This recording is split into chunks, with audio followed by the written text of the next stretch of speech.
சங்கீதம் 111:10 வாசிக்கலாம். கர்த்தருக்கு பயப்படுதலே ஞானத்தின் ஆரம்பம். ஞானத்தின் ஆரம்பம். அவருடைய கற்பனைகளின்படி செய்கிற யாவருக்கு நற்புத்தி உண்டு. அல்லேலூயா. அவருடைய கற்பனையின்படி செஞ்சீங்கன்னா என்ன உண்டா? நற்புத்தி உண்டு. கற்பனை எது? கர்த்தருடைய வேதமே அவருடைய கற்பனை கட்டளையாக இருக்கிறது. இந்த வார்த்தையின்படி நம்ம செய்வோமானால் கன்மலையின் மேல் வீட்டை கட்டின மனுஷனுக்கு, நற்புத்தி உள்ள மனுஷனுக்கு ஒப்பாக இருப்போம். ஆகவே வார்த்தைக்கு கீழ்ப்படிவோம். தெய்வம் நமக்கு பயமுள்ள ஆவியை கொடாமல் பலமும் அன்பும் தெளிந்த புத்தியும் உள்ள ஆவியை கொடுத்திருக்கிறார்.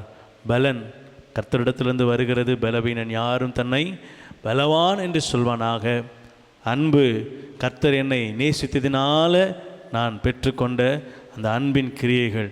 நான் அதை பெற்றுக்கொண்டபடி மற்றவர்கள் என்ன செய்யணுதை காண்பிக்கிறவர்களாக இருக்கணும். அவர் வார்த்தையின்படி கேட்டு வசனத்தின்படி நடந்து கன்மலையின் மேல் வீட்டை கட்டுகிற புத்தியுள்ள மனுஷனுக்கு ஒப்பாய் இந்த கட்டளைகளை கை கொள்ளுமானால் நற்புத்தியும் தேவனுக்கு பயப்படுகிற பயத்தில் ஆரோக்கியமும் நமக்கு தெளிந்த புத்தியும் உண்டாகிறதா இருக்குது.